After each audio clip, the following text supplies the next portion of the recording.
എല്ലാവർക്കും Kottayam civil service അക്കാഡമിയുടെ daily news അനാലിസിസിലേക്ക് സ്വാഗതം.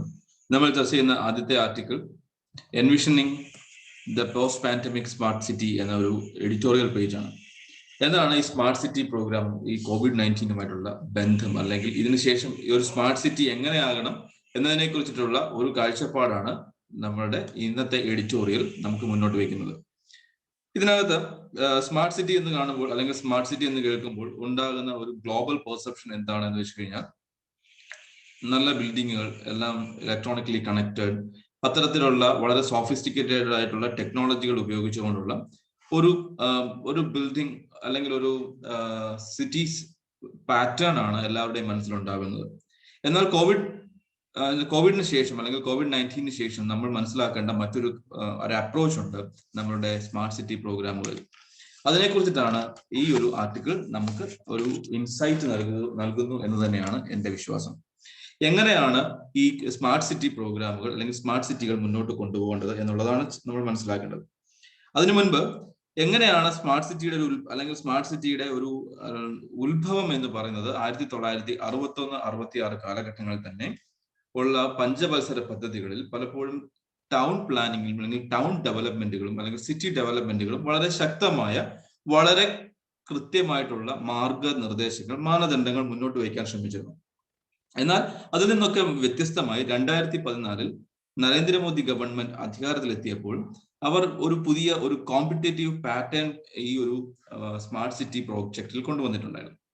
അദ്ദേഹം അല്ലെങ്കിൽ BJP ഗവൺമെന്റ് അവരുടെ മാനിഫെസ്റ്റോയിൽ തന്നെ 2014 ഇലക്ഷൻ മാനിഫെസ്റ്റോയിൽ തന്നെ എക്സ്പ്ലിസിറ്റ്ലി ഡിക്ലയർഡ് ദാറ്റ് ഒരു തരത്തിൽ അല്ലെങ്കിൽ ഒരു കോമ്പറ്റീഷന്റെ അടിസ്ഥാനത്തിലുള്ള ഒരു സ്മാർട്ട് സിറ്റി ഇനിഷ്യേറ്റീവ് ആയിരിക്കും ഇന്ത്യയിൽ നടപ്പിലാക്കപ്പെടുക. അതായത് സംസ്ഥാന ഗവൺമെന്റുകൾക്ക് അല്ലെങ്കിൽ സംസ്ഥാനങ്ങൾക്ക് അത് അവയുടെ പ്രോജക്റ്റ് അപ്രൂവലിന് വേണ്ടി മത്സരിക്കുന്ന പ്രോജക്റ്റുകൾ, മത്സരത്തിൽ വിന്നേഴ്സ് ആവുന്ന പ്രോജക്റ്റുകൾ അപ്രൂവ്ഡ് ആവുകയും ചെയ്യും.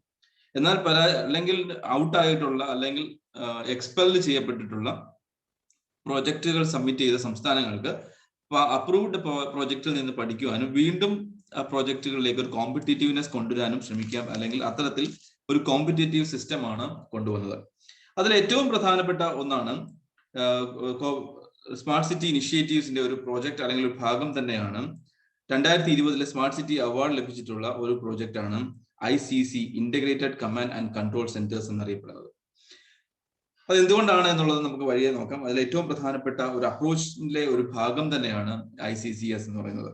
ഒന്ന്, അതിനു മുൻപ് അവരുടെ അല്ലെങ്കിൽ ആ പ്രോസസ്സിലേക്ക് അല്ലെങ്കിൽ അത്തരത്തിലുള്ള ഒരു പ്രോജക്റ്റുകളുടെ അല്ലെങ്കിൽ ഈ സ്മാർട്ട് സിറ്റി ഇനിഷ്യേറ്റീവ്സിന്റെ ഹെൽത്ത് അപ്രോച്ചുകളിലേക്ക് എത്തുന്നതിന് മുൻപ് നമ്മൾക്ക് ഒരു രീതികളിലേക്ക് ഇതിന്റെ ഒരു അപ്ഗ്രഡേഷൻ, എന്താണ് സംഭവിച്ചത്, എന്താണ് സ്മാർട്ട് സിറ്റിയുടെ വളർച്ചയിൽ ഉണ്ടായ മാറ്റങ്ങൾ എന്തൊക്കെയാണ് നമുക്ക് നോക്കാം. കഴിഞ്ഞ കുറച്ച് കാലങ്ങളായിട്ട് നമുക്ക് നോക്കാം. Smart cities missions projects converge with other infrastructure projects such as Amrut, the Atal mission for rejuvenation and urban transformation Amrut, the Pradhan Mantri Awas Yojana urban തുടങ്ങിയ പ്രൊജക്ടുകളുമായിട്ട്, അതായത് പ്രിസൈസ്ലി ഒരു ഹൗസിംഗ് പ്രോജക്റ്റുകളുമായിട്ട് മെർജ് ചെയ്തുകൊണ്ടാണ് ഇപ്പോൾ പല സ്മാർട്ട് സിറ്റീസും പ്രവർത്തിച്ചു തുടങ്ങുന്നത്. കാരണം എന്താണ്? സ്മാർട്ട് സിറ്റീസ് അല്ലെങ്കിൽ പലപ്പോഴും സിറ്റി സെന്റേഴ്സ് അല്ലെങ്കിൽ സിറ്റി പലപ്പോഴും എന്താണ് ഒരു അർബൻ അല്ലെങ്കിൽ റൂറൽ അർബൻ മൈഗ്രേഷന്റെ ഒരു വിക്ടിമാണ് സിറ്റീസ് എന്ന് പറയുന്നത്.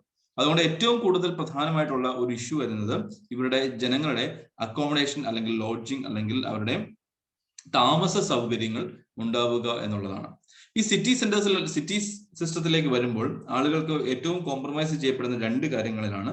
ഒന്ന്, അവരുടെ ഫുഡിൽ കോംപ്രമൈസ് ചെയ്യും. 2, അവരുടെ അക്കോമഡേഷൻ കോംപ്രമൈസ് ചെയ്യും. ഇത്തരത്തിൽ ഒരു അൺഹെൽത്തി പ്രാക്ടീസ് ഇതിലേക്ക് പോവുകയാണെങ്കിൽ പലപ്പോഴും മറ്റുള്ള കമ്മ്യൂണിക്കബിൾ ഡിസീസസിന്റെ ഒരു സ്പ്രെഡിനും ഇത് കാരണമാക്കിയേക്കാം. അതുകൊണ്ട് തന്നെ ഒരു ഹെൽത്തി അപ്രോച്ച് ആണ് ഇവിടെ വേണ്ടത്, നമ്മളുടെ സിറ്റി പ്ലാനിങ്ങിൽ വേണ്ടത് എന്നതിന്റെ ഒരു തിരിച്ചറിവിൽ നിന്നാണ് സ്മാർട്ട് സിറ്റി മിഷൻ എന്തുമായിട്ട് മെർജ് ചെയ്ത് പ്രവർത്തിക്കാൻ തുടങ്ങിയത്. പല ഹൗസിംഗ് പ്രോജക്റ്റുകളുമായിട്ട് മെർജ് ചെയ്ത് പ്രൊജക്ട് മുന്നോട്ട് പോകാൻ തുടങ്ങിയത്. പലപ്പോഴും എന്താണ് അപ്പുറത്തേക്ക് നമ്മൾ ചിന്തിക്കുമ്പോൾ ഈ അക്കോമഡേഷൻ മാത്രമല്ല, എന്താണ് ട്രാൻസ്പോർട്ടേഷൻ അല്ലെങ്കിൽ മൊബിലിറ്റി എന്നുള്ളതും വളരെ പ്രാധാന്യമാണ്. അതുപോലെ തന്നെ എന്താണ് ഒരു പൊല്യൂഷൻ ഫ്രീ ആയിട്ടുള്ള ഒരു സിറ്റി സെന്റേഴ്സ് അല്ലെങ്കിൽ സിറ്റീസ് അല്ലെങ്കിൽ നമുക്ക് ആവശ്യമാണ്. മൊബിലിറ്റി ഇൻ ദ സെൻസ് നമുക്ക് ചിന്തിക്കുമ്പോൾ അറിയാം, ഇപ്പോൾ പലരും ഉപയോഗിക്കുന്നത് കൺവെൻഷണൽ ഫോസിൽ ഫ്യൂവൽസ് ഉള്ള അല്ലെങ്കിൽ ഏതെങ്കിലും തരത്തിലുള്ള പെട്രോളിയം പ്രോഡക്റ്റുകളോ അല്ലെങ്കിൽ അത്തരത്തിലുള്ള പ്രോഡക്റ്റുകളോ ഉപയോഗിച്ച് യാത്ര ചെയ്യുന്ന വാഹനങ്ങളാണ്. ട്രെയിൻ ആണെങ്കിലും ബസ് ആണെങ്കിലും കാറുകളാണെങ്കിലും ശരി. അപ്പൊ ഇതിന്റെ ഒരു റിസൾട്ട് ആയിട്ട് എന്താണ് പൊല്യൂഷൻ എന്ന് പറയുന്നത് വളരെ ശക്തമായിട്ട് നമുക്ക് ഉയർന്നു വരുന്ന ഒരു ഒരു പ്രോബ്ലമാണ്. ഈ പൊല്യൂഷനെ മിറ്റിഗേറ്റ് ചെയ്യുക എന്നുള്ള ലക്ഷ്യം നമ്മൾ 2018 പാരീസ് കോൺഫറൻസ് ഓഫ് പാർട്ടീസിൽ നമ്മൾ എടുത്തിട്ടുണ്ട്. 2018 COP18-21 പോലുള്ള ഇനിഷ്യേറ്റീവ്സിൽ നമ്മൾ എടുത്തിട്ടുണ്ട്. ഇതിന്റെ റിസൾട്ട് ആയിട്ട് നമ്മൾ എന്ത് ചെയ്യണം, 2030 കൂടി നമ്മളുടെ പൊല്യൂഷൻ ലെവൽ എന്തായിരിക്കണം, വളരെയധികം കുറഞ്ഞിരിക്കണം. ഇതിനു വേണ്ടിയിട്ടുള്ള ഒരു പ്ലാനും എന്തിന്റെ ഭാഗമാണ്, സ്മാർട്ട് സിറ്റിയുടെ പ്ലാൻ ആണ് എന്ന് നമുക്ക് മനസ്സിലാക്കാൻ സാധിക്കും. അപ്പൊ അതിലേക്ക് നോക്കുമ്പോഴത്തേക്ക് നമുക്കറിയാം എന്താണ് പല ആളുകളും അല്ലെങ്കിൽ പല eminent person like Jan Gehl, അതായത് അദ്ദേഹം ഒരു ഡാനിഷ് അർബൻ ഡിസൈനർ ആണ്. അദ്ദേഹത്തിന്റെ പല കാഴ്ചപ്പാടുകളിലും smart cities are always a kind of gimmicks. എന്തുകൊണ്ടാണ് പലപ്പോഴും ഒരു തലത്തിൽ അല്ലെങ്കിൽ ഇത്തരത്തിലുള്ള ഒരു കോംപ്രിഹെൻസീവ് അല്ലെങ്കിൽ ഹോളിസ്റ്റിക് പ്ലാനുകൾ ഇല്ലാത്ത ഒരു പ്രോജക്റ്റുകളാണ് പലപ്പോഴും പല സിറ്റി അല്ലെങ്കിൽ സ്മാർട്ട് സിറ്റി ഇനിഷ്യേറ്റീവ്സും. അപ്പൊ അതിന് വേണ്ടി എന്താണ് ചെയ്യുക, പലപ്പോഴും ഇതിനൊരു meeting place of people, inviting them to spend time, walk, bike and roam around public, semi public or private garden. Pedestrianisation over motorisation is also a market of good city. അതായത് okay, അപ്പം ഇത്തരത്തിലുള്ള അല്ലെങ്കിൽ ഒരു ആളുകൾക്ക് വന്നു ചേർന്നിരുന്ന് അവർക്ക് സമയം ചെലവഴിക്കുവാനും അവരുടെ വിനോദത്തിൽ ഏർപ്പെടാനുമുള്ള ഒരു ഗാർഡൻസും പബ്ലിക് സ്പേസുകളും അല്ലെങ്കിൽ മാത്രമുള്ള ഒന്നായിട്ടാണ് പലപ്പോഴും സിറ്റീസിനെ കൺവേർട്ട് ചെയ്യുന്നത്. അത്തരത്തിലുള്ള ഒരു സാഹചര്യമാണ് ഇവിടെ ഒഴിവാക്കപ്പെടേണ്ടത്. അതിനെക്കുറിച്ചിട്ടുള്ള ഒരു ജനറൽ ആയിട്ടുള്ള ചില റെക്കമെൻഡേഷൻസ് ആണ് ഈ ആർട്ടിക്കിൾ നമുക്ക് മുന്നോട്ട് വയ്ക്കുന്നത്. അതിൽ ഏറ്റവും പ്രധാനമായിട്ടുള്ളതാണ് ഒന്ന്, ഫോക്കസ് ഓൺ ഹെൽത്ത്. എന്താണ് ഹെൽത്ത് എന്ന് നമുക്കറിയാം. അതായത് നമ്മൾ സംസാരിച്ചതുപോലെ കമ്മ്യൂണിക്കബിൾ ഡിസീസസ് കുറയ്ക്കുക എന്നുള്ളത് ഒരു പ്രധാനപ്പെട്ട ലക്ഷ്യമാണ്. അപ്പം അതിനൊപ്പം തന്നെ എന്താണ് ഈ കമ്മ്യൂണിക്കബിൾ ഡിസീസസ് കുറയ്ക്കുക എന്നതിനൊപ്പം തന്നെ എന്താണ് സിറ്റിസൺ അല്ലെങ്കിൽ പൗരന്മാർ അല്ലെങ്കിൽ ഇതിന്റെ ഗുണഭോക്താക്കൾ ഇതിന് വേണ്ടുന്ന കൃത്യമായിട്ടുള്ള ഇൻഫോർമേഷൻസ് ലഭിക്കുക എന്നുള്ളതാണ് ഒരു ലക്ഷ്യം എന്ന് പറയുന്നത്. ഇൻഫർമേഷൻ എങ്ങനെയാണ് കൊടുക്കുക? ജനങ്ങൾക്ക് കൃത്യമായിട്ടുള്ള ഒരു ഇൻഫർമേഷൻ കൊടുക്കണമെങ്കിൽ ചിലപ്പോൾ കോവിഡ് കാലഘട്ടത്തിൽ നമ്മൾ ഉപയോഗിച്ചിട്ടുള്ള ഏറ്റവും പ്രധാനപ്പെട്ട ഒരു ടൂൾ ആയിരുന്നു integrated command and control centres, A health focus. These centres of which 70 are operational and functional as war room for COVID-19 and combined with other smart infrastructure developed under mission. പലപ്പോഴും എന്താണ് ഈ ഒരു COVID-19 ഇഷ്യൂസിലെ ഇത്തരത്തിലുള്ള ICCS integrated command and control centres എന്തിനു വേണ്ടിയിട്ട് ഉപയോഗിച്ചു? ഒരു Covid related ആയിട്ടുള്ള ഒരു വാർ റൂം ആയിട്ട് ഉപയോഗിക്കുകയും അതിന് വേണ്ടിയിട്ടുള്ള സിറ്റിസൺസിന് വേണ്ട അല്ലെങ്കിൽ പൗരന്മാർക്ക് വേണ്ട ആവശ്യപരമായിട്ടുള്ള ഹെൽത്ത് അലേർട്ട്, ആരോഗ്യ സംരക്ഷണത്തിന് വേണ്ടിയുള്ള അലേർട്ടുകൾ കൊടുക്കുകയും അല്ലെങ്കിൽ ഇൻഫർമേഷൻ കൊടുക്കുകയും വാക്സിനേഷൻ സെന്റേഴ്സ് ആയിട്ടും അല്ലെങ്കിൽ ഹോസ്പിറ്റൽ ബെഡുകളായിട്ട് കൺവേർട്ട് ചെയ്യാൻ ICCSന് സഹായിച്ചിട്ടുണ്ട് അല്ലെങ്കിൽ സാധിച്ചിട്ടുണ്ട്. അത്തരത്തിലുള്ള ഒരു സാഹചര്യം അല്ലെങ്കിൽ എന്തെങ്കിലും ഒരു എമർജൻസി ഉണ്ടാകുമ്പോൾ ഉപയോഗിക്കാവുന്ന സാഹചര്യം അല്ലെങ്കിൽ സാധ്യതകൾ കൂടി എവിടെ ഉണ്ടാവണം? ഒരു സ്മാർട്ട് സിറ്റി ഇനിഷ്യേറ്റീവ്സിൽ ഉണ്ടാവണം. രണ്ടാമത്തെ ഒരു ഫോക്കസ് ഏരിയ എന്ന് പറയുന്നത് മൊബിലിറ്റി ഏരിയയാണ്. മൊബിലിറ്റി അതായത് ഇന്നത്തെ മാറുന്ന സാഹചര്യത്തിൽ എന്താണ് ഒരു രാജ്യത്തിന് അല്ലെങ്കിൽ ഒരു ജനതയ്ക്ക് യാത്രകൾ വളരെ വിഗറസ് ആയിട്ട് ചെയ്യേണ്ടതായിട്ട് വരും. പലപ്പോഴും എന്താണ് ഈ യാത്രകൾ ഒരു സിറ്റിക്ക് അകത്തുള്ള പല ഫെസിലിറ്റീസ് സർവീസുകൾ അവൈൽ ചെയ്യാനോ അല്ലെങ്കിൽ ജോലിക്കോ മറ്റോ ആയിരിക്കാം. ഇത്തരത്തിലുള്ള യാത്രകൾ എങ്ങനെ ചെയ്യണം എന്നുള്ളതാണ്. അതിനുവേണ്ടി നമുക്ക് ചെയ്യാൻ പറ്റുന്ന ഒന്നാണ് ഗ്രീൻ ഇനിഷ്യേറ്റീവ്സ് ചെയ്യാൻ പറ്റുക. എന്താണ് ഗ്രീൻ ഇനിഷ്യേറ്റീവ്സ്? ഒന്ന്, നമുക്ക് വേണമെങ്കിൽ ഉപയോഗിക്കാം ചാർജിങ് പോർട്ടുകൾ അല്ലെങ്കിൽ കാറുകളുടെ ഇലക്ട്രിക് സ്കൂട്ടറുകളുടെ ചാർജിങ് പോർട്ടുകൾ നമുക്ക് കോൺസ്റ്റിറ്റ്യൂട്ട് ചെയ്യാം. രണ്ട്, നമുക്ക് ചെയ്യാൻ പറ്റുന്ന ഒരു കാര്യമാണ് ഒന്ന് പെഡസ്ട്രിയൻസിന് യാത്ര ചെയ്യാനുള്ള ഒരു സൗകര്യം ഒരുക്കുക. അതുപോലെ തന്നെ എന്താണ് ബൈക്കിംഗ് ഏരിയാസ് അല്ലെങ്കിൽ സൈക്കിളുകൾ ചവിട്ടി യാത്ര ചെയ്യാനുള്ള ഒരു സൈക്കിൾ ട്രാക്കുകളും ഈ എക്സിസ്റ്റിംഗ് റോഡുകളിൽ ഉപയോഗിക്കാൻ അല്ലെങ്കിൽ സ്ഥാപിക്കാൻ ശ്രമിക്കുക എന്നുള്ളതും ഒരു പ്രധാനപ്പെട്ട ഒരു ഘടകമായിട്ട് ചൂണ്ടിക്കാണിക്കപ്പെടുന്നു. രണ്ട് കാര്യങ്ങളാണ് ഇപ്പോൾ സംസാരിച്ചത്. ഒന്ന്, ഒരു ഹെൽത്ത് ഫോക്കസ് ആയിരിക്കണം അത് രണ്ട്, മൊബിലിറ്റിയിൽ വളരെയധികം ശ്രദ്ധ വയ്ക്കുന്ന ഒന്നായിരിക്കണം. ആ മൊബിലിറ്റിയിൽ തന്നെ ഈ എനർജി ഉപയോഗിക്കുന്ന അല്ലെങ്കിൽ ഗ്രീൻ എനർജി ഉപയോഗിക്കുന്ന സിസ്റ്റത്തിലേക്ക് നമ്മൾ അല്ലെങ്കിൽ ചിന്തിക്കേണ്ട ഒന്നാണ്. ഇതിനൊപ്പം തന്നെ ഗ്രീൻ എനർജിയിലേക്ക് ചിന്തിക്കുമ്പോൾ മറ്റൊരു കാര്യങ്ങൾ നമ്മൾ ശ്രദ്ധിക്കണം. എന്താണ്? ഫ്യൂച്ചർ പെട്രോളിയം എന്ന് പറയുന്ന ഹൈഡ്രജന്റെ ഉപയോഗം കൂടെ എവിടെ പമ്പുകൾക്ക് വേണ്ട ഒരു അല്ലെങ്കിൽ ഫ്യൂച്ചർ ആയിട്ടുള്ള എനർജി റിക്വയർമെന്റിനെ കൂടി കണക്കിൽ എടുത്തുകൊണ്ട് വേണം മൊബിലിറ്റിയിലും അല്ലെങ്കിൽ സിറ്റി പ്ലാനിങ്ങിലും ചെയ്യാനുള്ള ഒരു പ്രധാനപ്പെട്ട ഒരു ഘടകം. അപ്പൊ ഇതിൽ നിന്ന് നമുക്ക് മറ്റൊരു രീതിയിലേക്ക് പോകാം. എൻവിറോൺമെന്റൽ സസ്റ്റൈനബിലിറ്റി ഒരു പ്രധാനപ്പെട്ട ഘടകമാണ്. എന്തിനാണ്? പൊല്യൂഷൻ കുറയ്ക്കാനുള്ള മാർഗങ്ങൾ നമ്മൾ ചെയ്യണം. അതുപോലെ തന്നെ എന്ത് ചെയ്യണം? ഇത്തരത്തിലുള്ള ചില ഫിൽറ്റേഴ്സ്, സെൻസേഴ്സ് നമ്മൾ ഉപയോഗിക്കണം. എന്തിനു വേണ്ടിയിട്ട്? പൊല്യൂഷൻ കൺട്രോൾ ചെയ്യാൻ വേണ്ടിയിട്ടുള്ള, അല്ലെങ്കിൽ പൊല്യൂഷൻ കൂടുതൽ അല്ലെങ്കിൽ ഉണ്ടാവുന്നുണ്ടെങ്കിൽ ആ പൊല്യൂഷൻ കുറയ്ക്കാൻ വേണ്ടുന്ന സെൻസസ് എങ്ങനെയാണ് എന്ന് നമുക്ക് നോക്കാം. ഒരു ഇന്റലിജന്റ് പബ്ലിക് ട്രാൻസ്പോർട്ടേഷൻ സിസ്റ്റം ഉപയോഗിക്കാം. എക്സ്പാൻഷൻ ഓഫ് റിന്യൂവബിൾ എനർജി, നമുക്കറിയാം ഗ്രീൻ എനർജിയുടെ ഉപയോഗങ്ങൾ വളരെ കൂട്ടാൻ ശ്രമിക്കാം. അത് ഫ്യൂച്ചറിന്റെ ആവശ്യം തന്നെയാണ്. എന്തുമായിട്ട് ബന്ധപ്പെടുത്തി നമുക്ക് ചിന്തിക്കാം. 2012 കോൺഫറൻസ് ഓഫ് പാർട്ടീസിന്റെ എഗ്രിമെന്റ് പ്രകാരം നമുക്ക് ചെയ്യാനുള്ള ചില കാര്യങ്ങളുണ്ട്. അതായത് റിന്യൂവബിൾ എനർജീസിന്റെ എക്സ്പാൻഷൻ ഓഫ് റിന്യൂവബിൾ എനർജി അല്ലെങ്കിൽ ഫ്യൂച്ചർ എനർജി അല്ലെങ്കിൽ എല്ലാ ഗ്രീൻ എനർജിയുടെ ഉപയോഗം കൂട്ടാൻ ശ്രമിക്കാം. അതുപോലെ തന്നെ എന്താണ്? Recovery of valuable materials from waste remains a lost opportunity. അതായത് നമുക്ക് റീസൈക്കിൾ ചെയ്യാൻ പറ്റുന്ന പ്രോഡക്റ്റുകൾ എന്തിനും മാക്സിമം റീസൈക്കിൾ ചെയ്യാം. ഈവൻ വേസ്റ്റ് പ്രോഡക്റ്റിൽ നിന്നും അല്ലെങ്കിൽ വേസ്റ്റേജിൽ നിന്നും എന്ത് ചെയ്യാം? ചില റിന്യൂ ചെയ്യാൻ പറ്റുന്ന അല്ലെങ്കിൽ വീണ്ടും ഉപയോഗിക്കാൻ സാധിക്കുന്ന അല്ലെങ്കിൽ റീസൈക്കിൾ ചെയ്യാൻ പറ്റുന്ന ചില സാഹചര്യങ്ങൾ കണ്ടെത്തുവാൻ ശ്രമിക്കാൻ ഉള്ളതാണ് ഏറ്റവും പ്രധാനപ്പെട്ട ചെയ്യേണ്ടതായിട്ടുള്ളത്. അതുപോലെ നമ്മൾ ചെയ്യേണ്ട മറ്റൊരു കാര്യമാണ് എന്താണ്? ചീപ്പ് പാർക്കിംഗ് ലോട്ടുകൾ ഉണ്ടാക്കുക. എന്ത് ചെയ്യാം? ചീപ്പ് പാർക്കിംഗ് ലോട്ടുകളുടെ അല്ലെങ്കിൽ ലോട്ടുകൾ ഉണ്ടെങ്കിൽ അവിടെ നിന്ന് അതിനൊപ്പം കണക്റ്റീവായിട്ട് എന്ത് ചെയ്യാം? ഈ ബൈക്കുകൾ കൊടുക്കാം, അല്ലെങ്കിൽ സൈക്കിളുകൾ കൊടുക്കാം, അല്ലെങ്കിൽ ഇലക്ട്രിക് സ്കൂട്ടറുകൾ കൊടുക്കാം. അപ്പൊ അത്തരത്തിലുള്ള ഒരു ഇനീഷ്യേറ്റീവ്സ് ചെയ്യാൻ സാധിക്കുകയാണെങ്കിൽ ദൂരെ നിന്ന് വരുന്ന യാത്രകൾ ചെയ്യുന്ന ആളുകൾ കാറുകൾ എവിടെയെങ്കിലും ഒരു പാർക്കിംഗ് ലോട്ടിൽ പാർക്ക് ചെയ്യുകയും അവിടെ നിന്ന് ഒരു റെന്റിനോ എന്ത് ചെയ്യാം? അവരുടെ സ്കൂട്ടറുകൾ എടുത്തുകൊണ്ട് പോയി ഇലക്ട്രിക് സ്കൂട്ടറുകൾ എടുത്തുകൊണ്ട് അവരുടെ സിറ്റി സെന്റേഴ്സിലെ ആവശ്യങ്ങൾ നടത്താനും സാധിക്കും. അതിന് രണ്ട് ഗുണങ്ങളാണുള്ളത്. ഒന്ന്, ട്രാഫിക് കൺജഷൻ വല്ലാതെ കുറയ്ക്കാൻ നമുക്ക് സാധിക്കും. ട്രാഫിക് കൺജഷൻ കുറയുമ്പോൾ നമുക്ക് എന്താണ്? ഈ ഫോസിൽ ഫ്യൂവലിന്റെ കൺസപ്ഷൻ കുറയും. ഫോസിൽ ഫ്യൂവലിന്റെ കൺസപ്ഷൻ കുറയുമ്പോൾ നമുക്ക് ഒബ്വിയസ്ലി നമ്മളുടെ ഫോറിൻ എക്സ്ചേഞ്ചിലുള്ള അല്ലെങ്കിൽ ഫോറിൻ എക്സ്ചേഞ്ചിലുള്ള റിസർവിലും നമുക്ക് സപ്പോർട്ട് ചെയ്യാൻ സാധിക്കും. ഇത്തരത്തിൽ ഫോറിൻ എക്സ്ചേഞ്ച് മാത്രമല്ല, ഇതിൽ നിന്നുണ്ടാകുന്ന ഡെഡ്ലി ആയിട്ടുള്ള ഗ്രീൻ ഹൗസ് ഗ്യാസുകളെ കുറയ്ക്കാൻ സാധിക്കും. സോ ദാറ്റ് ഒരു comparatively smart cities will be cleaner than ever എന്ന തലത്തിലേക്ക് നമുക്ക് ഈ പ്രൊഡക്റ്റിനെ കൊണ്ടുപോകാൻ സാധിക്കും. അതിനൊപ്പം തന്നെ നമുക്ക് മറ്റൊരു കാര്യം ചെയ്യാൻ പറ്റുന്ന ഒരു കാര്യമാണ് ഡെമോക്രറ്റൈസേഷൻ ഓഫ് സ്മാർട്ട് സിറ്റി. എന്താണ് ഡെമോക്രറ്റൈസേഷൻ ഓഫ് സ്മാർട്ട് സിറ്റി എന്ന് പറഞ്ഞു കഴിഞ്ഞാൽ, the democratizing smart cities planning has to ensure every section of society has a voice in the process. അതായത് ഏതൊരു സമൂഹത്തിലെ ഏതൊരു വിഭാഗത്തിൽപ്പെടുന്ന ആളുകൾക്കും എന്ത് ചെയ്യണം?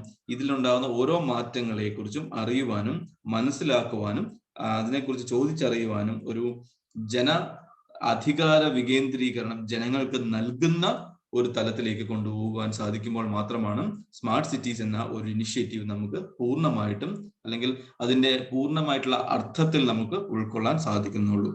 അതുകൊണ്ട് തന്നെ എന്താണ്? This pandemic has come as a remarkable opportunity to review the paradigm of smart cities and to steer the course of hundreds of other towns and are not in the map. നമുക്ക് കൂടുതൽ കാര്യങ്ങൾ ഈ തരത്തിൽ ചെയ്യുവാനും മുന്നോട്ട് കൊണ്ടുപോകുവാനും ഈ ഒരു pandemic നമുക്കൊരു ദിശാസൂചികയായി എന്നതാണ് ജി അനന്തകൃഷ്ണന്റെ അഭിപ്രായം. അടുത്ത ഒരു പ്രധാനപ്പെട്ട ആർട്ടിക്കിൾ ആണ് India seeks Maldivian government actions on repeated attacks in media. നമുക്കറിയാം ഏതൊരു രാജ്യത്തിന്റെയും ഏറ്റവും പ്രധാനപ്പെട്ട ഒരു ആണിക്കല്ലാണ് മറ്റു രാജ്യങ്ങളുമായിട്ടുള്ള ഡിപ്ലോമാറ്റിക് റിലേഷൻഷിപ്പ് എന്ന് പറയുന്നത്. ഈ ഡിപ്ലോമാറ്റിക് റിലേഷൻഷിപ്പിൽ പലപ്പോഴും നമ്മളെ സപ്പോർട്ട് ചെയ്യാൻ നിൽക്കുന്നത് നമ്മളുടെ 1961കളിലുള്ള ഒരു നമ്മളുടെ വിയന്ന കൺവെൻഷൻ ആണ് ഓൺ ഡിപ്ലോമാറ്റിക് റിലേഷൻഷിപ്പ്. എന്താണ് വിയന്ന കൺവെൻഷൻ എന്ന് നോക്കുന്നതിന് മുൻപ് എന്താണ് ഇവിടുത്തെ ഒരു ഇഷ്യൂ എന്ന് നമുക്ക് നോക്കാം. ഇഷ്യൂ നമ്മളുടെ ഇന്ത്യൻ ഡിപ്ലോമാറ്റുകൾക്കെതിരെയുള്ള ഒരു അവരുടെ ഡിഗ്നിറ്റിയെ പോലും ചോദ്യം ചെയ്യുന്ന ഒരു തലത്തിലുള്ള ഒരു ഫേസ്ബുക്ക് അല്ലെങ്കിൽ സോഷ്യൽ മീഡിയ പ്രൊമോഷൻസ് ഇവർക്കെതിരെ ശക്തമായി നടന്നുകൊണ്ടിരിക്കുന്നു. അപ്പം അത്തരത്തിലുള്ള സാഹചര്യങ്ങളിൽ പലപ്പോഴും ഇന്ത്യയുമായിട്ടുള്ള അല്ലെങ്കിൽ ഇന്ത്യൻ ഡിപ്ലോമാറ്റുകൾക്ക് അത്തരത്തിലുള്ള അവരുടെ ഡിഗ്നിറ്റിയെ പോലും ചോദ്യം ചെയ്യുന്ന തലങ്ങളിൽ പേഴ്സണൽ ഗ്രൗണ്ടിൽ പോലും ഇതിനെതിരെയുള്ള ഒരു ശക്തമായിട്ടുള്ള ഒരു ക്യാമ്പയിൻ നടക്കുന്നുണ്ട്. അതിലൊരു പ്രധാനപ്പെട്ട ഒരു ഹാഷ്ടാഗ് ക്യാമ്പയിനാണ് ഈ hashtag India out campaign on Maldivian social media. അപ്പൊ ഇതിനെതിരെയാണ് നമ്മുടെ ഇന്ത്യ ഗവൺമെന്റ് മാൽഡീവിയൻ ഗവൺമെന്റിനോട് ആവശ്യപ്പെടുന്നു ഇതിന് ശക്തമായിട്ടുള്ള ഒരു പ്രതിരോധം തീർക്കുവാൻ അല്ലെങ്കിൽ നിയമ നടപടികൾ സ്വീകരിക്കണം എന്ന ആവശ്യമാണ് ഗവൺമെന്റ് ഓഫ് ഇന്ത്യ മാൽഡീവിയൻ ഗവൺമെന്റിനോട് ആവശ്യപ്പെട്ടിരിക്കുന്നത്. ഇത് എങ്ങനെയാണ് സപ്പോർട്ട് ചെയ്യുന്നത് നോക്കാം. ഇതിന് നമുക്കറിയാം വിയന്ന കൺവെൻഷൻ എന്ന് നമ്മൾ പറഞ്ഞു. എന്താണ് വിയന്ന കൺവെൻഷൻ എന്ന് നോക്കാം. വിയന്ന കൺവെൻഷൻ 1961 നിലവിൽ വരുന്നത്. വിയന്നയിൽ വെച്ചാണ് ആ തീരുമാനം അല്ലെങ്കിൽ വിയന്ന കൺവെൻഷൻ നടപ്പിലാക്കപ്പെടുകയും അതിന്റെ ഒരു പ്രോട്ടോകോൾ തീരുമാനിക്കപ്പെട്ടതും എവിടെ വെച്ചാണ്? വിയന്നയിൽ വെച്ചാണ്. അപ്പൊ ഈ 1961 മുൻപ് നമ്മുടെ പ്രീ ഹിസ്റ്റോറിക് ഇറായിലേക്ക് നമ്മൾ നോക്കുകയാണെങ്കിൽ അല്ലെങ്കിൽ ഏൻഷ്യൻ ഹിസ്റ്ററിയിലേക്ക് നോക്കുകയാണെങ്കിൽ നമ്മളുടെ ഇന്ത്യയിൽ നിന്നുള്ള പൗരന്മാർക്ക്, അതുപോലെ തന്നെ റോമൻ പൗരന്മാർക്ക്, അതുപോലെ തന്നെ ഗ്രീസിലെ പൗരന്മാർക്കും എന്താണ് പലയിടങ്ങളിൽ ഡിപ്ലോമാറ്റിക് ആയിട്ടുള്ള പരിരക്ഷ ലഭിച്ചിരുന്നു എന്നുള്ളതാണ് ചരിത്രത്തിലെ പല സൂചികകളും നമുക്ക് നൽകുന്ന അറിവ് എന്ന് പറയുന്നത്. അപ്പം അതിന്റെ ഒരു കോഡിഫിക്കേഷൻ 1815 ഇതിന്റെ കോഡിഫിക്കേഷന്റെ ആദ്യം നടന്ന 1815 ആദ്യമായിട്ട് ഇതൊന്ന് കോഡിഫൈ ചെയ്യാൻ ശ്രമിച്ചിരുന്നത്. കോഡിഫിക്കേഷൻ ഒരു പ്രോസസ് അല്ലെങ്കിൽ ഒന്ന് ട്രൈ ചെയ്തത് തന്നെയാണ് 1815. പക്ഷെ ഇത് ഒരു കോഡിഫിക്കേഷൻ ആക്ച്വലി സംഭവിച്ചത് 1961 വിയന്ന കൺവെൻഷൻ പ്രകാരമാണ്. ഇപ്പൊ വിയന്ന കൺവെൻഷൻ പ്രകാരം എന്താണ് നമുക്ക് നോക്കാം. ഒന്ന്, അതായത് ചില rules and regulations on diplomatic relationship between countries. രാജ്യങ്ങൾ തമ്മിലുള്ള ഡിപ്ലോമാറ്റിക് റിലേഷൻഷിപ്പിനുള്ള ബന്ധങ്ങളിൽ ഉണ്ടാവേണ്ടുന്ന നിയമ സംഹിത തന്നെയാണ് വിയന്ന കൺവെൻഷൻ കൊണ്ടുവരുന്നത്. ഇത് നിലവിൽ വന്നത് 1961 വിയന്ന കൺവെൻഷൻ നടന്ന് നിലവിൽ വന്നത് 1964 ഏപ്രിൽ മാസത്തിലായിരുന്നു നിലവിൽ വന്നത്. ഏകദേശം 192 രാജ്യങ്ങൾ ഇതിന്റെ പാർട്ടീസ് ആണ് എന്നുള്ളതാണ് മറ്റൊരു പ്രധാനപ്പെട്ട ഒരു ഘടകമായിട്ട് പറയുന്നത്. 2, ഇതിനകത്ത് മിലിറ്ററി അല്ലെങ്കിൽ സിവിലിയൻ പേഴ്സൺസ്, അതായത് നമുക്കറിയാം ഒരു രാജ്യം എ, രാജ്യം ബി. ഇപ്പൊ രാജ്യം എയിൽ നിന്ന് രാജ്യം ബിയിലേക്ക് ആളുകൾ പോകുന്നുണ്ട്, അതുപോലെ ബിയിൽ നിന്ന് എയിലേക്കും ആളുകൾ പോകുന്നുണ്ട്. എന്നാൽ ആർക്കാണ് ഈ ഡിപ്ലോമാറ്റിക് പരിരക്ഷ ലഭിക്കുക എന്നുള്ളതാണ് ഇവിടുത്തെ ഒന്നാമത്തെ ചോദ്യം. അതായത് രാജ്യം എയിൽ നിന്ന് രാജ്യം ബിയിലേക്ക് ഒരു ഹൈപ്പോത്തറ്റിക്കൽ ആയിട്ടുള്ള ഒരു കോൺസെപ്റ്റ് നമുക്ക് ചിന്തിക്കാം. ഈ രാജ്യം എയിൽ നിന്ന് ഒരു മിലിറ്ററി പേഴ്സൺ പോകുന്നു, അതുപോലെ തന്നെ സിവിലിയനും പോകുന്നുണ്ട്. ഈ 2 വിഭാഗം ആളുകൾക്കും എന്ത് കിട്ടും? ഈ തരത്തിലുള്ള ഡിപ്ലോമാറ്റിക് പരിരക്ഷ അല്ലെങ്കിൽ ഇമ്മ്യൂണിറ്റി കിട്ടും. പക്ഷേ എന്തായിരിക്കണം? ഇവർ ഏതെങ്കിലും ഡിപ്ലോമാറ്റിക് മിഷനിലായിരിക്കണം ഇന്ത്യയിൽ അല്ലെങ്കിൽ ഈ രാജ്യം എയിൽ നിന്ന് രാജ്യം ബിയിലേക്ക് പോകേണ്ടത്. അതുകൊണ്ട് തന്നെ എന്താണ് ഡിപ്ലോമാറ്റിക് മിഷൻ അല്ലെങ്കിൽ ചീഫ് ഓഫ് ഡിപ്ലോമാറ്റിക് മിഷന്റെ റിസൾട്ട് ആയിട്ടായിരിക്കണം എയിൽ നിന്ന് ബിയിലേക്ക് പോയിട്ടുണ്ടെങ്കിൽ അവർക്കായിരിക്കും എന്ത് ചെയ്യാം? ഈ ഡിപ്ലോമാറ്റിക് പരിരക്ഷ ലഭിക്കുക എന്ന് പറയുന്നത്. അതായത് ഏറ്റവും പ്രധാനപ്പെട്ട ഒരു കാര്യം എന്താണെന്ന് വെച്ച് കഴിഞ്ഞാൽ ഈ തരത്തിൽ മിലിറ്ററി അല്ലെങ്കിൽ ഈ സിവിലിയൻ ഗ്രൗണ്ടിൽ ഈ പോയിരിക്കുന്ന ആളുകൾ ഈ ഹോസ്റ്റ് രാജ്യത്തിന്റെ അല്ലെങ്കിൽ ആതിഥേയത്വം വഹിക്കുന്ന രാജ്യത്തിന്റെ റൂൾസ് ആൻഡ് റെഗുലേഷൻസ് പ്രകാരം അല്ലെങ്കിൽ പ്രോസിക്യൂഷനെ നേരിടേണ്ടി വരില്ല എന്നുള്ളതാണ് ഏറ്റവും പ്രധാനപ്പെട്ട ഒരു ഇമ്മ്യൂണിറ്റി ആയിട്ട് നമ്മൾ എടുത്തു പറയുന്നത്. അതായത് ഇദ്ദേഹം ഒരു കുറ്റകൃത്യത്തിൽ അല്ലെങ്കിൽ ഏതെങ്കിലും ഈ രാജ്യം ബിയിലെ നിയമത്തിന് വിപരീതമായി പ്രവർത്തിച്ചിട്ടുണ്ടെങ്കിൽ രാജ്യം ബിയിൽ വിപരീതമായി പ്രവർത്തിച്ചിട്ടുണ്ടെങ്കിൽ അദ്ദേഹത്തെ പ്രോസിക്യൂട്ട് ചെയ്യാനുള്ള അവകാശം ആർക്കില്ല? രാജ്യം ബിക്കില്ല. പകരം എന്ത് ചെയ്യാൻ പറ്റും എന്നുള്ളതാണ് മറ്റൊരു ചോദ്യം എന്ന് പറയുന്നത്. ഈ രാജ്യത്തിന് വേണമെങ്കിൽ ഒരു അൺവെൽക്കം പേഴ്സൺ ആയിട്ട് വേണമെങ്കിൽ ഇത് ഈ വ്യക്തികളെ ഡിക്ലെയർ ചെയ്യാം. അതായത് article 9 of Vienna convention, article 9 പറയുന്നു എന്താണ്? ഇത്തരത്തിലുള്ള ആളുകളെ നമുക്ക് എന്ത് ചെയ്യാൻ പറ്റും? പേഴ്സണ നോൺ ഗ്രാറ്റ എന്ന സ്റ്റാറ്റസിലേക്ക് മാറ്റാൻ പറ്റും. എന്താണ് ഈ പേഴ്സണ നോൺ ഗ്രാറ്റ എന്ന് പറഞ്ഞു കഴിഞ്ഞാൽ? പേഴ്സണ അൺവെൽക്കം പേഴ്സൺ എന്ന് തന്നെയാണ് ഈ വാക്കിന്റെ അർത്ഥം എന്ന് പറയുന്നത്. എന്ന് വെച്ചാൽ ഈ വ്യക്തിയെ എന്ത് ചെയ്യാം? എത്രയും വേഗം ഈ രാജ്യം ഏത് രാജ്യമാണോ, ഏത് രാജ്യത്തിന്റെ ഡിപ്ലോമാറ്റ് ആണോ ആ രാജ്യം എന്ത് ചെയ്യണം, ഇദ്ദേഹത്തെ തിരിച്ചു വിളിക്കണം. അറ്റ് ദ ഏർലിയസ്റ്റ് ഈ രാജ്യത്തിലെ ഈ particular diplomat should be expelled from the host country. ആതിഥേയത്വം വഹിക്കുന്ന രാജ്യത്ത് നിന്ന് എത്രയും വേഗം എന്താണോ അവരുടെ മദർ കൺട്രി എന്ത് ചെയ്യണം, ആ വ്യക്തിയെ പിൻവലിക്കണം. ഇല്ല എന്നുണ്ടെങ്കിൽ അദ്ദേഹത്തിന്റെ ഇമ്മ്യൂണിറ്റി നഷ്ടമാകപ്പെടുകയും രാജ്യത്തിന്റെ അല്ലെങ്കിൽ ആ രാജ്യത്തിന്റെ നിയമത്തിനനുസരിച്ച് പ്രോസിക്യൂട്ട് ചെയ്യപ്പെടുകയും ചെയ്യും എന്നുള്ളതാണ് അതിലെ ഏറ്റവും പ്രധാനപ്പെട്ട ഇഷ്യൂ ആയിട്ട് പറയുന്നത്. അപ്പം അടുത്തൊരു പ്രധാനപ്പെട്ട ഇഷ്യൂ ആണ്, പ്രധാനപ്പെട്ട ഒരു പോയിന്റ് ആണ്, ഈ ഹോസ്റ്റ് രാജ്യത്തിന് അല്ലെങ്കിൽ യുടെ ഡിപ്ലോമാറ്റിക് ആയിട്ടുള്ള ഓഫീസുകൾ അല്ലെങ്കിൽ അവരുടെ എംബസികൾ സെർച്ച് ചെയ്യുകയോ ഡോക്യുമെന്റുകൾ പിടിച്ചെടുക്കുകയോ ഡോക്യുമെന്റുകൾ പരിശോധിക്കുകയോ ചെയ്യാനുള്ള അവകാശം ഹോസ്റ്റ് കൺട്രീസിനില്ല. അതുപോലെ തന്നെ ഡിപ്ലോമാറ്റിക് ബാഗുകൾ പരിശോധിക്കാനുള്ള അവകാശം ആർക്കില്ല, ഹോസ്റ്റ് കൺട്രീസിനില്ല. അപ്പൊ എന്ത് ചെയ്യാൻ പറ്റും, ഇവരെ തമ്മിലുള്ള ഒരു തരത്തിലുള്ള ഒരു സെർച്ചിങ് എവിടെ നടത്തില്ല, യുടെ ഡിപ്ലോമാറ്റിക് ഓഫീസുകളിൽ നടത്താൻ അനുവദിക്കുന്നതല്ല, അല്ലെങ്കിൽ നടത്താനുള്ള അവകാശം ആർക്കില്ല, ഹോസ്റ്റ് കൺട്രീസിനില്ല. അതുകൊണ്ട് തന്നെ എന്ത് ചെയ്യാം, ഒരു ബി എന്ന രാജ്യത്തിനകത്ത് വേറൊരു പോയിന്റ് ഉണ്ടെങ്കിൽ അല്ലെങ്കിൽ ഡിപ്ലോമാറ്റിക് ഓഫീസുകൾ ഉണ്ടെങ്കിൽ ആ ഡിപ്ലോമാറ്റിക് ഓഫീസ് ലിറ്ററലി ആരുടെ അല്ല, ഈ രാജ്യത്തിന്റെ അല്ല, പകരം എന്താണ്, ഏത് രാജ്യമാണോ ഡിപ്ലോമാറ്റിക് മിഷനുമായിട്ട് ആ ഓഫീസിലുള്ളത് ആ രാജ്യത്തിന്റെ ടെറിട്ടറി ആയിട്ടാണ് കണക്കാക്കപ്പെടുന്നത് എന്നതാണ് മറ്റൊരു വസ്തുത എന്ന് പറയുന്നത്. അടുത്തൊരു പോയിന്റ് ആയിട്ട് പറയുന്നത് free communication should be allowed. ഈ free communication in the sense ഏത് തരത്തിലുള്ള ഈ ആരുമായിട്ടുള്ള ഫ്രീ കമ്മ്യൂണിക്കേഷൻ, ഈ ഡിപ്ലോമാറ്റുകൾക്ക് അവരുടെ മദർ കൺട്രീസുമായിട്ടുള്ള ഒരു ഫ്രീ കമ്മ്യൂണിക്കേഷൻ എവിടെ നടപ്പിലാക്കാൻ സഹായിച്ചിരിക്കണം, ഹോസ്റ്റ് കൺട്രി നടപ്പിലാക്കാൻ ശ്രമിക്കണം. അതുപോലെ തന്നെ ഈ ഡിപ്ലോമാറ്റുകളുടെ സുരക്ഷ, അവരുടെ ഫ്രീഡം ഉറപ്പുവരുത്തേണ്ട ബാധ്യത ആർക്കാണ്, ഹോസ്റ്റ് കൺട്രീസിനാണ്. ഇതൊക്കെയാണ് ഇതിനകത്ത് ഏറ്റവും പ്രധാനപ്പെട്ട ഒരു കാര്യം എന്ന് പറയുന്നത്. എന്നാൽ ഈ ഡിപ്ലോമാറ്റിക് ഇമ്മ്യൂണിറ്റി എന്ന് പറയുന്നത് ആ ഡിപ്ലോമാറ്റിന് എന്തും ചെയ്യുവാനുള്ള അവകാശമല്ല, അല്ലെ?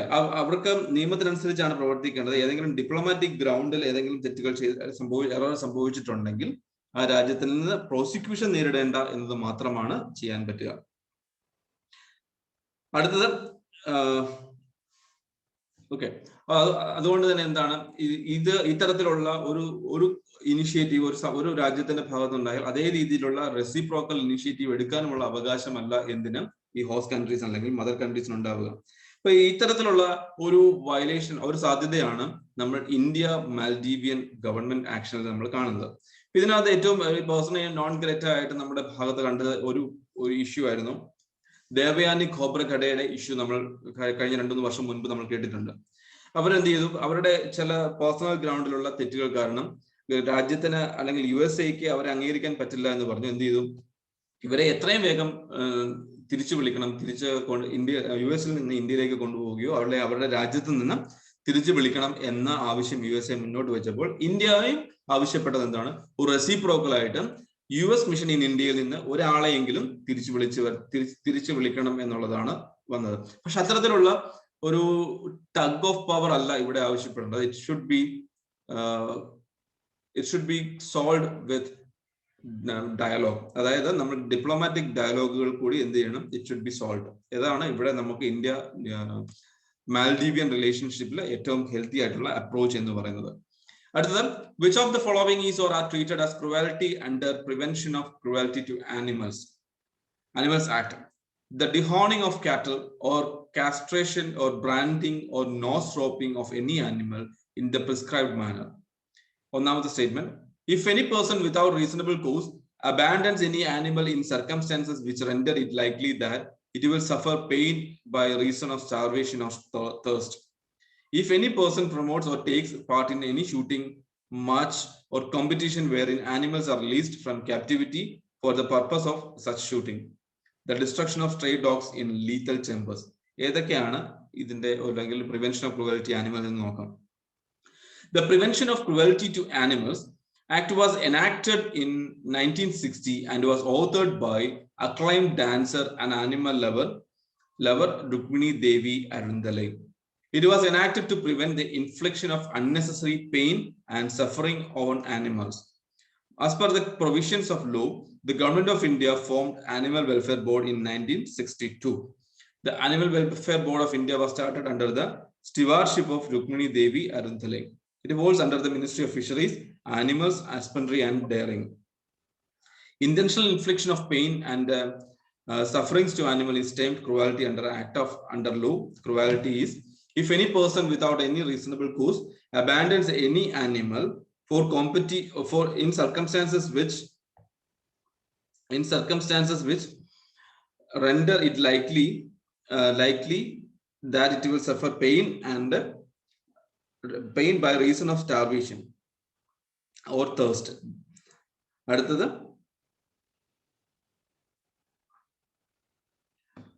if any person promotes or takes part in any shooting match or competition wherein animals are released from captivity for the purpose of such shooting. ഇതിൽ ഏതൊക്കെയാണ് നമ്മുടെ പ്രോപ്പർ ആയിട്ടുള്ള ആൻസേഴ്സ് എന്ന് നമുക്ക് നോക്കാം. ഓപ്ഷൻ ബി 2 and 3 ആണ്. If any person without reasonable cause abandon any animal, അതായത് ഒരു ആനിമലിനെ അവർ ഉപേക്ഷിക്കുകയാണെങ്കിൽ ആ ആനിമൽ ഏതെങ്കിലും തരത്തിലുള്ള പട്ടിണിയോ ദാഹമോ അനുഭവിക്കാൻ സാധ്യതയുണ്ടെങ്കിൽ അതും എന്താണ് ഈ ക്രുവൽറ്റി ആയിട്ടാണ് കണക്കാക്കപ്പെടുന്നത്. 2, if any person promotes any, അതായത് മൃഗങ്ങളെ അഴിച്ചുവിട്ട് അവയുടെ മരണവെപ്രാളം ഷൂട്ട് ചെയ്യുന്ന ഏതെങ്കിലും തരത്തിലുള്ള മാച്ച്, അത്തരത്തിലുള്ള ഗെയിംസ് ഒക്കെ ഉണ്ടെങ്കിൽ അതും എന്താണ് ക്രുവൽറ്റി ടു ആനിമൽസ് ആണ്. എന്നാൽ സ്ട്രേ ഡോഗ്സിനെ, തെരുവ് ഡോഗുകളെ കൊല്ലുന്നത് അല്ലെങ്കിൽ ലീത്തൽ ചേമ്പേഴ്സിൽ വെച്ച് നശിപ്പിച്ചു കളയുന്നത് എന്താണല്ല ഈ ക്രുവൽറ്റി അണ്ടർ ആനിമൽസ് ആക്ട് അല്ല എന്നുള്ളതാണ് മറ്റൊരു ചോദ്യം. അതുപോലെ തന്നെ എന്താണ് നോസ് റോപ്പിംഗ് എന്ന്, അതായത് നമ്മൾ മൂക്കുകയർ ഇടുന്നതൊന്നും ഒരു ക്രുവൽറ്റി ഓഫ് ആനിമൽ ആയിട്ട്, ക്രുവൽറ്റി അഗെയിൻസ്റ്റ് ആനിമൽ ആയിട്ട് കണക്കാക്കപ്പെടുന്നില്ല. അപ്പോൾ ചോദ്യം സ്റ്റേറ്റ്മെന്റ് നമ്പർ 2ഉം 3ഉം മാത്രമാണ് ശരിയായിട്ടുള്ള answer. Which of the following is or are the right bank tributaries of Krishna river? Musi, Koyna, Ghataprabha, Tungabhadra, Munneru തുടങ്ങിയ നദികൾ തന്നിട്ടുണ്ട്. നമുക്കറിയാം ജോഗ്രഫിയിലെ ഏറ്റവും പ്രധാനപ്പെട്ട ചോദ്യങ്ങൾ ഒന്നാണ് right bank tributary, left bank tributary എന്നൊക്കെ ഉള്ള ചോദ്യങ്ങൾ. അപ്പൊ ഏതൊക്കെയാണ് നമുക്ക് നോക്കാം. കൃഷ്ണ നദിയുടെ ഒരു മാപ്പാണ് ഇവിടെ തന്നിരിക്കുന്നത്, അല്ലെങ്കിൽ കൃഷ്ണ റിവർ സിസ്റ്റത്തിന്റെ ഒരു മാപ്പാണ് ഇവിടെ തന്നിരിക്കുന്നത്. കൃഷ്ണ റിവറിന്റെ റൈറ്റ് ബാങ്ക് ട്രിബ്യൂട്ടറി ഏതാണ്, ലെഫ്റ്റ് ബാങ്ക് ട്രിബ്യൂട്ടറി ഏതാണെന്നൊക്കെയാണ് നമ്മൾ ചോദ്യം വന്നിരിക്കുന്നത്. നമുക്ക് നോക്കാം. അതിലേക്ക് എത്തുന്നതിന് മുമ്പ് river Krishna originates in Mahabaleshwar in Maharashtra, അതൊന്ന് ഓർത്ത് വയ്ക്കുക. It flows through Sangli and drains the sea into the Bay of Bengal. Bay of Bengal വരെ അല്ലെങ്കിൽ ഒഴുകുന്ന ഒരു നദിയാണ് കൃഷ്ണ നദി. The river flows through the states of Maharashtra, Karnataka, Telangana and Andhra Pradesh. 4 സംസ്ഥാനങ്ങൾ കൂടിയാണ് ഈ കൃഷ്ണ നദി ഒഴുകിക്കൊണ്ടിരിക്കുന്നത്. Tungabhadra river is the main tributary which itself is formed by Tunga and Bhadra rivers and originate from Western Ghats. Tungabhadra നദി, തുങ്കയും ഭദ്രയും 2 നദികളുടെ ഒരു mix ആണ് തുംഗഭദ്ര നദി എന്നറിയപ്പെടുന്നത്. It's right bank tributaries are Koyna, Dudhganga, Ghataprabha, Malaprabha and Tungabhadra. Tungabhadra, Bhadra, Koyna ഇതൊക്കെയാണ് നദികൾ. Left bank tributaries Bhima, Peddavagu, Musi, Paleru and Munneru ആണ് right bank tributaries, left bank tributaries ആയിട്ട് പറയുന്നത്. അപ്പം ഈ ഭീമ നദി പോലുള്ള നദികൾ എന്താണ് ലെഫ്റ്റ് ബാങ്ക് ട്രിബ്യൂട്ടറീസ് ആണ്. അപ്പൊ നമ്മുടെ ചോദ്യത്തിനകത്ത് ഏതൊക്കെയാണ് റൈറ്റ് ബാങ്ക് ട്രിബ്യൂട്ടറീസ് എന്നാണ് ചോദ്യം. റൈറ്റ് ബാങ്ക് ട്രിബ്യൂട്ടറീസ് 1 കൊയ്നയുണ്ട്, 2 തുംഗഭദ്രയുണ്ട്. ഏതൊക്കെയാണ് ഓപ്ഷൻസ് നോക്കാം. കൊയ്ന, തുംഗഭദ്ര തുടങ്ങിയിട്ടുള്ള നദികളാണ് നമ്മുടെ റൈറ്റ് ബാങ്ക് ട്രിബ്യൂട്ടറീസ് എന്ന് പറയുന്നത്. അപ്പൊ എന്റെ ഉത്തരം ഏതാണ് നോക്കിയാൽ ഓപ്ഷൻ ബി 2, 3 and 4. അപ്പൊ ഓപ്ഷൻ ബി ആണ് ശരിയായിട്ടുള്ള ഉത്തരം. ഇതൊക്കെയാണ് ഇന്നത്തെ പ്രധാനപ്പെട്ട ആർട്ടിക്കിൾസ് ആയിട്ട് അല്ലെങ്കിൽ പ്രധാനപ്പെട്ട വാർത്തകളായിട്ട് നമുക്ക് ഇതിൽ നിന്ന് മനസ്സിലാക്കാൻ സാധിക്കുന്നത്.